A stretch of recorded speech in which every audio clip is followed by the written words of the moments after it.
Hi friends, welcome to my channel English literature. ഇന്ന് നമ്മൾ discuss ചെയ്യുന്നത് feminism and cultural studies in Asia എന്ന എസ്സേയെക്കുറിച്ചാണ്. ഇത് എഴുതിയിരിക്കുന്നത് തേജസ്വിനി നിരഞ്ജന എന്ന എഴുത്തുകാരിയാണ്. അപ്പോൾ ഈ ഒരു സ്റ്റഡിയിൽ feminism and cultural studies in Asia എന്ന ഈ ഒരു എസ്സേയിൽ ഡിസ്കസ് ചെയ്യുന്നത് ഇപ്പം വെസ്റ്റേൺ കൺട്രീസിലെയും ഈസ്റ്റേൺ കൺട്രീസിലെയും കൾച്ചറൽ സ്റ്റഡീസും ഫെമിനിസം എങ്ങനെ ഇൻ്റർറിലേറ്റഡ് ആയി എന്നുള്ളതിനെ കുറിച്ചാണ്. അപ്പോൾ അവിടെ ഫെമിനിസത്തിനെ മറ്റു രീതിയിലും എന്നാൽ ഇവിടെ ഏഷ്യൻ രാജ്യങ്ങളിൽ മറ്റൊരു തലത്തിലുമാണ് കാണുന്നത്. അത് കൾച്ചറൽ സ്റ്റഡീസിൻ്റെ കൂടെ എങ്ങനെയാണ് അത് ഇൻ്റർറിലേറ്റഡ് ആയിട്ട് കിടക്കുന്നതെന്നാണ് ഈ ഒരു എസ്സേയിൽ പറയുന്നത്. So first let us understand about Tejaswini Niranjana. Tejaswini Niranjana, born 1958, is an Indian professor, cultural theorist and translator. Her areas of interest include cultural studies and gender studies. She has extensively written on cultural theories that included the neglected music as well. In Musicophilia and Mumbai, she talked about how Mumbai became a hub of Hindustani music. Currently, she is a professor at Center for the Study of Culture and Society, Bangalore. അപ്പോൾ ഈ ഒരു എസ്സേയുടെ പേര് തന്നെ ഏഷ്യയിലെ ഫെമിനിസവും സാംസ്കാരിക പഠനവും എന്നുള്ളതാണ്. തേജസ്വിനി നിരഞ്ജന 1958 ജനിച്ചത്. ഒരു ഇന്ത്യൻ പ്രൊഫസറും സാംസ്കാരിക സൈദ്ധാന്തികയും വിവൃദ്ധയുമാണ് അവർ. അവരുടെ ഏരിയാസ് ഓഫ് ഇൻട്രസ്റ്റ് എന്ന് പറയുന്നത് സാംസ്കാരിക പഠനങ്ങളെക്കുറിച്ചും അതുപോലെ തന്നെ ജെൻഡർ സ്റ്റഡീസിനെയൊക്കെ പഠിക്കുക എന്നുള്ളതായിരുന്നു അവരുടെ ഏറ്റവും വലിയ താല്പര്യമുള്ള ഭാഗങ്ങൾ. പലപ്പോഴും അവഗണിക്കപ്പെട്ട സംഗീതങ്ങൾ ഉൾപ്പെടുന്ന സാംസ്കാരിക സിദ്ധാന്തങ്ങളെക്കുറിച്ച് അവർ വിപുലമായിട്ട് എഴുതിയിട്ടുണ്ട്. മ്യൂസിക്കോഫീലിയയിലും മുംബൈയിലും എങ്ങനെയാണ് മ്യൂസിക്കോഫീലിയ ആൻഡ് മുംബൈ എന്ന് പറയുന്ന ആ ഒരു ഇതിൽ അവർ എഴുതിയിരിക്കുന്നത് മുംബൈ എങ്ങനെയാണ് ഹിന്ദുസ്ഥാനി സംഗീതത്തിൻ്റെ കേന്ദ്രമായി മാറിയതെന്ന് അവർ സംസാരിക്കുന്നുണ്ട്. നിലവിൽ അവർ ബാംഗ്ലൂരുവിലെ centre for state of cultural and സൊസൈറ്റിയിൽ പ്രൊഫസറായി വർക്ക് ചെയ്യുന്നുണ്ട്. The author tries to map the professor of feminism and cultural studies in Asia in this essay. Her primary argument is that feminism is comparably selectively used in India. Instead of this, the terms like women's question or women's movement have been extensively used here. Tejaswini Niranjana began the article treating feminism as an intellectual political project. In the 1970s, two interruptions took place in the British cultural studies. These rather broke into cultural studies as per the words of Stuart Hall. According to him, feminism restructured cultural studies. As a result, new questions emerged which were thought to have been finished with cultural studies. അപ്പോൾ ഈ ഒരു ലേഖനത്തിൽ ഏഷ്യയിലെ ഫെമിനിസത്തിൻ്റെയും സാംസ്കാരിക പഠനത്തിൻ്റെയും സാന്നിധ്യത്തെക്കുറിച്ചാണ് രചയിതാവ് പറയാൻ ശ്രമിക്കുന്നത്.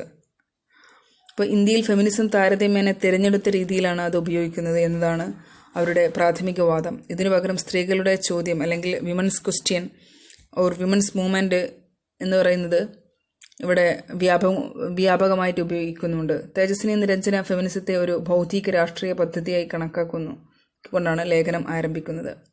1970കളിലാണ് ബ്രിട്ടീഷിൽ, അതായത് ബ്രിട്ടനിലൊക്കെ ഈ സാംസ്കാരിക പഠനം തുടങ്ങിയത്, ഈ കൾച്ചറൽ സ്റ്റഡീസിനൊക്കെ തുടക്കം കുറിച്ചത്.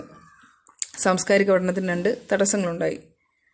സ്റ്റുവർട്ട് ഹാളിൻ്റെ വാക്കുകൾ അനുസരിച്ച് ഇവ സാംസ്കാരിക പഠനങ്ങളിലേക്ക് കടന്നു. അദ്ദേഹത്തിൻ്റെ അഭിപ്രായത്തിൽ ഫെമിനിസം സ്റ്റുവർട്ട് ഹാളും ഇതേപോലെ തന്നെ ഈ കൾച്ചറൽ സ്റ്റഡീസിനെ കുറിച്ച് ഒരുപാട് എഴുതിയ ആളാണ് സ്റ്റുവർട്ട് ഹാളും. അദ്ദേഹത്തിൻ്റെ അഭിപ്രായത്തിൽ ഫെമിനിസം സാംസ്കാരിക പഠനങ്ങളെ പുനർക്രമീകരിച്ചു. തൽഫലമായി സാംസ്കാരിക പഠനത്തോടെ അവസാനിച്ചുവെന്ന് കരുതുന്ന പുതിയ ചോദ്യങ്ങൾ ഉയർന്നു. Tejaswini talks about how the scenario seems to be different from that of the British. The third world has to confront the question of culture here. This is pretty much in opposition to the modernity, apparently. Then again, culture in modernity seems to be outside modernity too. The difference is, in the West, the opposition is between women and culture, whereas in countries like India, the women are part of everything related to culture. ബ്രിട്ടീഷുകാരുടേതിൽ നിന്നും വ്യത്യസ്തമായ സാഹചര്യം എങ്ങനെയുണ്ടെന്ന് തേജസ്വിനി നിരഞ്ജന ഇതിലൂടെ പറയുന്നുണ്ട്. മൂന്നാം ലോകം ഇവിടെ സംസ്കാരം എന്ന ചോദ്യത്തെ അഭിമുഖീകരിക്കേണ്ടതുണ്ട്. അതായത് തേർഡ് വേൾഡ് എന്ന് പറയുന്നത് ഇപ്പം ഈ ഡെവലപ്ഡ്, അത്ര അണ്ടർ ഡെവലപ്ഡ് ആയിട്ടുള്ള കൺട്രീസാണ്. അവിടെ സംസ്കാരം എന്ന ചോദ്യത്തെ അഭിമുഖീകരിക്കേണ്ടതുണ്ട്. അതുപോലെ തേർഡ് വേൾഡ് എന്ന് പറയുന്ന രാജ്യം ഇപ്പോൾ India, Asian countries, African countries എന്നൊക്കെ ഈ രാജ്യങ്ങളിലൊക്കെ സംസ്കാരം എന്നൊരു ചോദ്യത്തെ ആ രാജ്യത്ത് ഫേസ് ചെയ്യേണ്ടതുണ്ട്. ഇത് പ്രത്യക്ഷത്തിൽ ആധുനികതയ്ക്ക് എതിരാണ്. ഈ ഒരു സംസ്കാരം ഇതിപ്പോൾ ഈ മോഡേൺ ആശയങ്ങൾക്കൊക്കെ ഇത് എതിരാണ്. പിന്നെ ആധുനികതയിലെ സംസ്കാരം ആധുനികതയ്ക്കും പുറത്താണെന്ന് തോന്നുന്നു. വ്യത്യാസം എന്തെന്നാൽ പടിഞ്ഞാറൻ രാജ്യങ്ങളിൽ സ്ത്രീകൾക്കും സംസ്കാരത്തിനും ഇടയിലാണ് എതിർപ്പ്. എന്നാൽ ഇന്ത്യ പോലുള്ള രാജ്യങ്ങളിൽ സ്ത്രീകൾ സംസ്കാരവുമായി ബന്ധപ്പെട്ട എല്ലാറ്റിൻ്റെയും ഭാഗമാണ്. അപ്പം ആ ഒരു വെസ്റ്റേൺ രാജ്യത്തെയും ഈസ്റ്റേൺ രാജ്യത്തെയും അവിടെയുള്ള കൾച്ചറും ആ കൾച്ചറിനെ റിലേറ്റ് ചെയ്തിട്ടാണ് ഫെമിനിസം കിടക്കുന്നത്. അപ്പോൾ ഇന്ത്യയിൽ ഇതൊരു മോഡേൺ ആശയമാണ്. നമ്മുടെ കൾച്ചറിനൊക്കെ എതിരായിട്ടുള്ളൊരു ഐഡിയോളജിയാണ് ഫെമിനിസം എന്ന് പറയുന്നത്. In the non-West, feminism and nationalism share a close relationship. Tejaswini Niranjana quotes Kumari Jayawardene here in order to support her suggestions. The so-called nationalism in the non-West is inclusive of culture as well. The implicit accusation is that feminism is comparatively modern, hence it will be against the culture. In the Indian context, women are treated to be emblematic, women and tradition, women and national culture, and so on. The distinctions of gender came into being as the new patriarchies started appearing. പാശ്ചാത്യേതര രാജ്യങ്ങൾ അഥവാ ഈ non western countries, India പോലുള്ള രാജ്യങ്ങളിൽ ഫെമിനിസവും ദേശീയതയും അടുത്ത ബന്ധം പങ്കിടുന്നുണ്ട്. അതായത് feminism, നമ്മുടെ നാഷണാലിറ്റിയും ഫെമിനിസവും ഒക്കെ ഇന്റർ കണക്റ്റഡ് ആണ് എന്നാണ് പറയുന്നത്. തേജസ്വിനി നിരഞ്ജന തന്റെ നിർദ്ദേശത്തെ പിന്തുണയ്ക്കുന്നതിനായി കുമാരി ജയവർദ്ധനെ ഇവിടെ പറയുന്നുണ്ട്. പാശ്ചാത്യേതര രാജ്യങ്ങളിൽ അഥവാ ഈ നോൺ വെസ്റ്റേൺ കൺട്രീസിൽ ദേശീയത എന്ന് വിളിക്കപ്പെടുന്നതിൽ എന്തും കൂടി ഉൾപ്പെടുന്നുണ്ട്, അവിടുത്തെ സംസ്കാരങ്ങൾ കൂടി ഉൾപ്പെടുന്നുണ്ട്. അവിടെ സ്ത്രീവാദം താരതമ്യേന ആധുനികമാണ്. ഇപ്പോൾ നമ്മുടെയൊക്കെ രാജ്യത്ത് സ്ത്രീവാദം അഥവാ ഫെമിനിസം എന്ന് പറയുന്നത് അതൊരു മോഡേൺ കൺസെപ്റ്റാണ്. അതിനാൽ അത് സംസ്കാരത്തിന് എതിരായിരിക്കും. അത് നമ്മളിവിടെ പറയുമ്പോൾ അത് നമ്മുടെ കൾച്ചറിന് എതിരാണ് എന്നുള്ള ഒരാശയമാണ് പറയുന്നത് എന്നതാണ് ഇവിടെയുള്ള പരോക്ഷമായ ആക്ഷേപം. ഇന്ത്യൻ സാഹചര്യത്തിൽ സ്ത്രീകൾ പ്രതീകാത്മകമായി കണക്കാക്കുന്നു. സ്ത്രീകളും പാരമ്പര്യവും സ്ത്രീകളും ദേശീയ സംസ്കാരവും അങ്ങനെ പുതിയ പുരുഷാധിപത്യങ്ങൾ പ്രത്യക്ഷപ്പെടാൻ തുടങ്ങിയതോടെയാണ് ഇങ്ങനെ ലിംഗഭേദം ഉണ്ടായത്. Tejaswini then talked about the panel discussions she attended on feminism in December 2000 in Fukuoka. The discussions centered around the status of women in communist China, where gender division was getting narrow. The cases in Bangladesh and Taiwan were discussed too. The significant idea of the discussion was the relations of women in the state. തുടർന്ന് തേജസ്വിനി നിരഞ്ജന ഫെമിനിസത്തെക്കുറിച്ച് അവർ പങ്കെടുത്ത panel ചർച്ചകളെക്കുറിച്ചാണ് സംസാരിക്കുന്നത്. 2000 ഡിസംബറിൽ ഫുക്കുവോക്കയിൽ, ചൈനയിലെ ഫുക്കുവോക്കയിൽ ലിംഗവിഭജനം അവിടെ ഇങ്ങനെ അരങ്ങേറിക്കൊണ്ടിരിക്കുന്ന ആ സമയത്ത്, സങ്കുചിതമായി കൊണ്ടിരിക്കുന്ന ആ ഒരു ടൈമിൽ കമ്മ്യൂണിസ്റ്റ് ചൈനയിലാണ് അവിടെയുള്ള സ്ത്രീകളുടെ അവസ്ഥയെ കേന്ദ്രീകരിച്ചായിരുന്നു ആ ചർച്ച അവർ നടത്തിയിരുന്നത്. അതുപോലെ തന്നെ ബംഗ്ലാദേശിലെയും തായ്വാനിലേക്ക് കേസുകൾ അവർ ചർച്ച ചെയ്തു. കാരണം ഏകദേശം ഈ ഒരു രാജ്യത്തൊക്കെ ബംഗ്ലാദേശ്, ചൈന, തായ്വാന് തുടങ്ങിയ രാജ്യങ്ങളിലൊക്കെ കാരണം ഈസ്റ്റേൺ കൺട്രീസാണ്. ഇവിടെയൊക്കെ കൾച്ചർ എന്ന് വെച്ചാൽ ഏറെക്കുറെ ഒരുപോലെയൊക്കെയാണ്. അപ്പോൾ അവിടെയുള്ളൊക്കെ സ്ത്രീകളുടെ സെയിം പ്രോബ്ലംസ് തന്നെയാണ് ഒരുപാട് പ്രശ്നങ്ങൾ അവർ ഫേസ് ചെയ്തുകൊണ്ട് ഇരിക്കുന്നുണ്ട്. അപ്പോൾ അവരുടെ സ്ത്രീകളുടെ രാജ്യവുമായിട്ട് ബന്ധപ്പെട്ടതായിരുന്നു ചർച്ചയിലെ പ്രധാന ആശയം. The Feminism in Asia conference conducted in Bangalore in October 2001 served discussions on women's engagement with the civil war, feminism and religious identities, cultural minorities, queer citizenship, and women and the law. In another workshop conducted in Bangalore in December 2001, they tried to assess the political and theoretical ground on which they stood. There happened the critique of globalization, challenges to hegemonic nationalist formation, and so on. 2001 ഒക്ടോബറിൽ ബാംഗ്ലൂരിൽ നടന്ന feminism in Asia കോൺഫറൻസിൽ അവിടെയുള്ള ആഭ്യന്തര യുദ്ധം, feminism, മതം എന്നിവയുമായുള്ള സ്ത്രീകളുടെ ഇടപെടൽ സംബന്ധിച്ച ചർച്ചകൾ നടന്നിട്ടുണ്ട്. അതിലുള്ള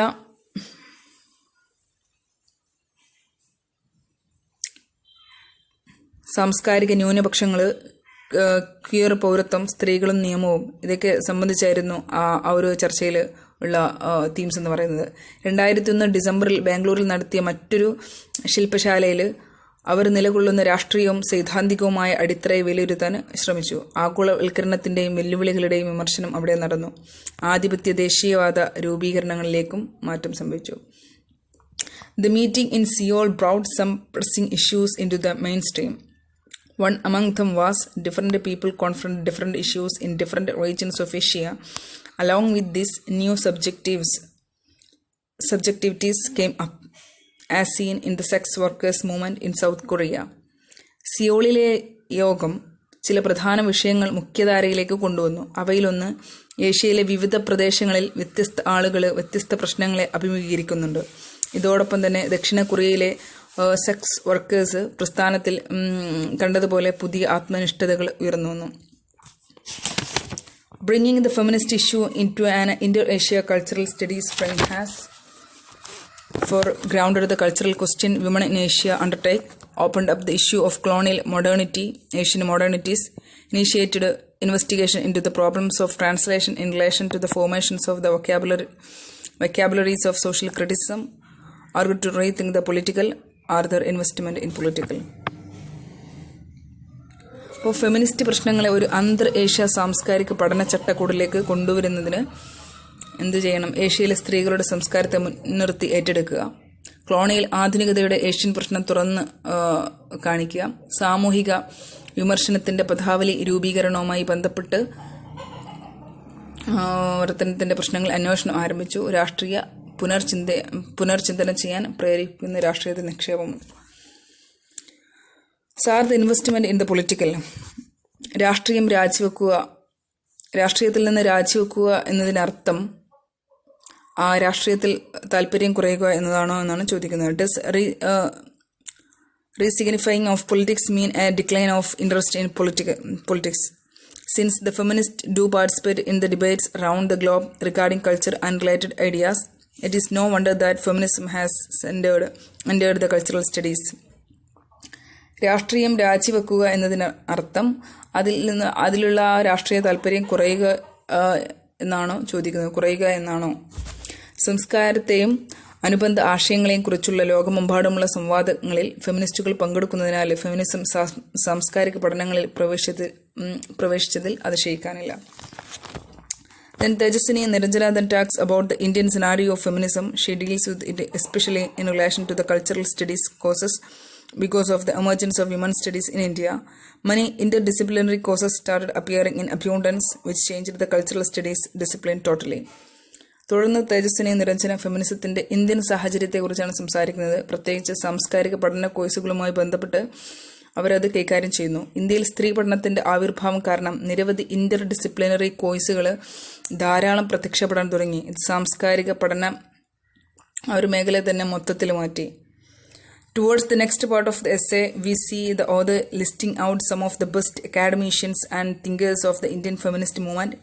Moving on to her experiences in classroom as a faculty of cultural feminist studies, she tells that though teaching this was an exciting thing, it was not the same always. Though the harsh experiences were the student at first felt discomfort while confronting the stark reality of what cultural studies in fact mean. There were female students who obviously benefited from feminism but unfortunately didn't want to carry it further. ലേഖനത്തിന്റെ എസ്സേയുടെ അടുത്ത ഭാഗത്തേക്ക് പോകുമ്പോൾ Indian feminist പ്രസ്ഥാനത്തിലെ മികച്ച academic വിദഗ്ധരെയും ചിന്തകരെയും ഇതിൽ പട്ടികപ്പെടുത്തുന്നത് ഇത് നമുക്ക് കാണാൻ പറ്റും. സാംസ്കാരിക ഫെമിനിസ്റ്റ് പഠനങ്ങളുടെ ഫാക്കൽറ്റി എന്ന നിലയിൽ ക്ലാസ് മുറികളിലെ തൻ്റെ അനുഭവങ്ങളിലേക്ക് നീങ്ങുമ്പോൾ ഇത് പഠിപ്പിക്കുന്നത് ആവേശകരമായ കാര്യമാണെങ്കിലും ഇത് എല്ലായ്പ്പോഴും ഒരുപോലെ ആയിരുന്നില്ലെന്ന് അവർ പറയുന്നു. അവർ ഇങ്ങനെ ഈ ഒരു കൾച്ചറൽ സ്റ്റഡീസൊക്കെ പഠിപ്പിക്കുമ്പോൾ അവർ ഒരുപാട് ചാലഞ്ചസ് ഫേസ് ചെയ്തിട്ടുണ്ടായിരുന്നു ക്ലാസ് റൂമിലൊക്കെ. യഥാർത്ഥത്തിൽ സാംസ്കാരിക പഠനങ്ങൾ എന്താണ് അർത്ഥമാക്കുന്നത് എന്നതിൻ്റെ നിശ്ചിത യാഥാർത്ഥ്യത്തെ അഭിമുഖീകരിക്കുമ്പോൾ വിദ്യാർത്ഥികൾക്ക് ആദ്യം അസ്വസ്ഥത അനുഭവങ്ങൾ അവർ ഈ ലേഖനത്തിൽ കുറിക്കുന്നുണ്ട്. വ്യക്തമായും വിദ്യാർത്ഥികൾ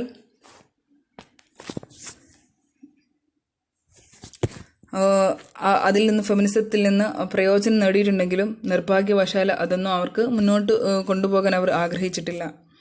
There were students who would say that they had done too much feminism, simply translate to that they have attended too many workshops and seminars so that they have grasped the feminist ideological vocabulary.